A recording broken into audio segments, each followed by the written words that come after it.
Ik ben Sander Koenen, journalist van de Knowhow en ik ben hier in het Beatrix Theater in Utrecht bij de tentoonstelling NASA A Human Adventure.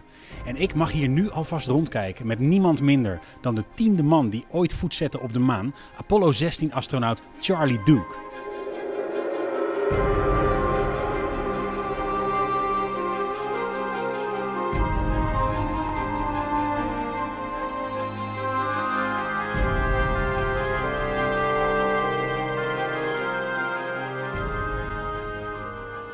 So, Mr. Duke, thank you for talking to Knowhow magazine.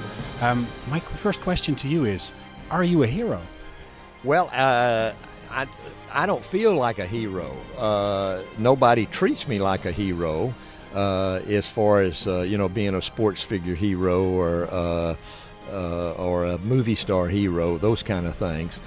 But we have made a big influence. Our careers have made a big influence on a lot of young people. So from that standpoint, I do want to be a good role model and not only somebody who's just an adventurer, but somebody that you can look up to and say, it took hard work. It took a lot of education. You had to take care of yourself. And so from that standpoint, I am glad I have an opportunity to be a hero to a lot of young kids.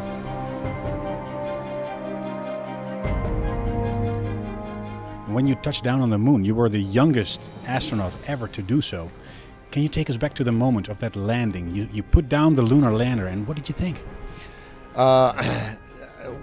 My first reaction was a big yahoo. We hit hard, and so it was a boom, a whump like that, and you're standing up in a lunar module, so you use your knees as your shock absorber. And then I just erupted with excitement, and I said, "Old Orion is finally here, Houston! Fantastic!" It was incredible completion of a very difficult preparation for landing, because we had a big problem in our other spacecraft that almost caused an abort for us. So that was tough to overcome. But when we actually touched down, all that evaporated and we were on the moon. It was so exciting.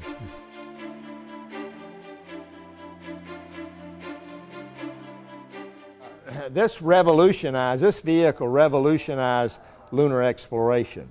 Prior to this vehicle, the first 3 missions, they walked. Yes. And they were limited to about 400 meters around the spacecraft.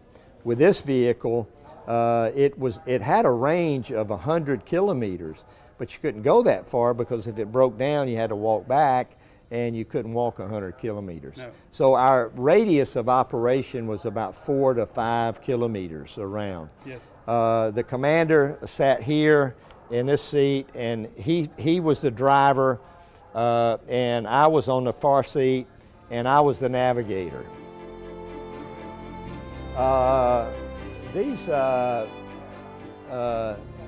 Let's see, this is probably the most, this was what we call the liquid cool garment. This went on under the suit, and it was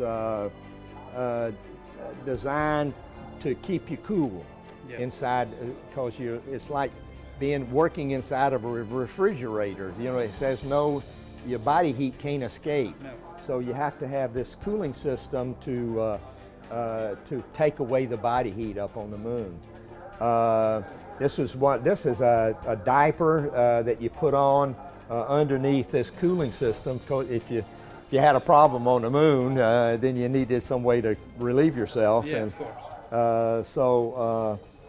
And it all worked great.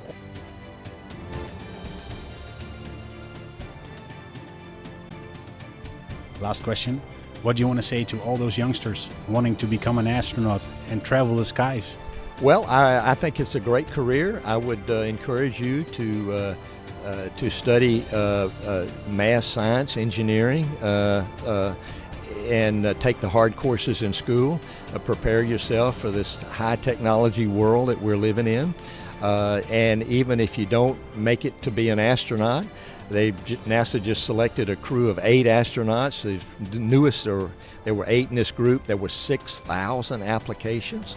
And so you might not make it, but you, with a good education, you still can have a great career and something that would be well worthwhile and can change the world. Thank you very much, Mr. Duke.